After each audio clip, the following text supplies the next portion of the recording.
তারা এখন শুধুই ছবি, তবে আছেন শিক্ষার্থীদের হৃদয়ে শিক্ষক হিসেবে, থাকবেন তাদের আত্মত্যাগের কারণে। ঢাকার উত্তরায় মাইলস্টোন স্কুল অ্যান্ড কলেজে যখন বিমান আছড়ে পড়ে, তখন শিক্ষার্থীদের বাঁচাতে এগিয়ে আসেন তারা, বিলিয়ে দেন নিজেদের প্রাণ। নিজেদের নিঃস্বার্থ ত্যাগ, দায়িত্ববোধ ও শিক্ষার প্রতি ভালোবাসার কারণে এই তিনজন নারী শিক্ষক পেলেন মরণোত্তর সম্মাননা। মাহেরিন চৌধুরী, মাহফুজা খাতুন ও মাসুকা বেগম। তাদের পরিবারের হাতে ক্রেস্টের পাশাপাশি তুলে দেওয়া হয় ১.৫ লাখ টাকার চেক।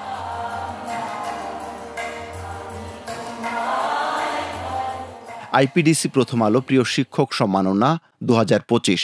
৪ অক্টোবর শনিবার রাজধানীর হোটেল সোনারগাঁয়ে এ সম্মাননা দেওয়া হয়।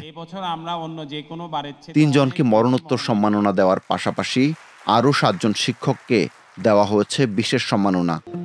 যদিও আবেদন করেছিলেন মোট ২,৬৬২ জন শিক্ষক। জুরি বোর্ড মূলত ৭ জন শিক্ষককে নির্বাচিত করেছেন নানা বিবেচনায়।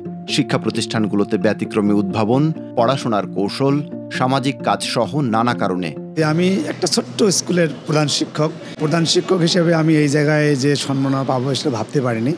এটা আসলে আমার মনে হয় যে আমার আকাশ ছোঁয়া একটা পাওয়া। শিক্ষকের সঙ্গে সহযোগিতার মনোভাব তৈরি করতে হবে এবং শিক্ষককেও সহযোগিতা সম্পন্ন মনোভাব নিয়ে শিক্ষার্থীদের সঙ্গে মিশতে হবে। আমি একটা কথা বলে থাকি, যেটা অজুহাত ছাড়া জীবনে চলতে শেখা।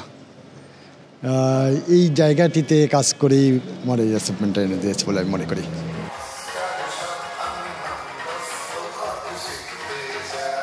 শিক্ষার্থীদের সঙ্গে বন্ধুত্বপূর্ণ সম্পর্ক তৈরি করা, শৃঙ্খলা বজায় রাখা, শিক্ষার্থীদের সঠিক পথের শিক্ষা দিতে চান এই শিক্ষকেরা। শিক্ষকতাকে এটা পেশা হিসেবে না নিয়ে এটাকে আমরা ব্রত হিসেবে দেখব। আমার আজকের এই সম্মাননা পাওয়ার পেছনে আমি মনে করি যে আমার কাজের ক্ষেত্রে আমার দায়িত্বশীলতা আরও বেড়ে গিয়েছে। আমি ভীষণ অভিভূত এবং বিশেষ করে আইপিডিসি এবং প্রথম আলো এর সুযোগ করে দেওয়ার জন্য তাদের প্রতি আন্তরিকভাবে কৃতজ্ঞতা জ্ঞাপন করছি। শিক্ষার্থীদের শুধু শিক্ষা না, তাকে আলোকিত এবং মানবিক মানুষ হয়ে উঠতে হবে। আমরা চলার পথে যে কোনো কর্মক্ষেত্রে আমাদের সততা নিষ্ঠার সাথে কাজ করতে হবে। প্রত্যেক শিক্ষকের হাতে ১ লাখ টাকার চেক, ক্রেস্ট, সনদ তুলে দেওয়া হয়। অনুষ্ঠানে প্রধান অতিথি হিসেবে ছিলেন অন্তর্বর্তী সরকারের উপদেষ্টা মোহাম্মদ ফওয়াজুল কবির খান। এইভাবে শিক্ষকরা আমাদেরকে আলোকিত করে যাবেন এবং তাদের আলোয় বাংলাদেশ এবং সারা বিশ্ব আলোকিত হবে। ছিলেন আইপিডিসি ফাইন্যান্স ব্যবস্থাপনা পরিচালক আর প্রথম আলো সম্পাদক। 2টা অনুষ্ঠান আমরা বিশেষভাবে করি, একটা শিক্ষক সম্মাননা আর একটা বাংলাদেশের সেরা কৃষকদের সম্মাননা প্রদর্শন করা। এই 2টা আমাদের খুব প্রিয়, আমরা মনে খুবই অবহেলিত এক অর্থে।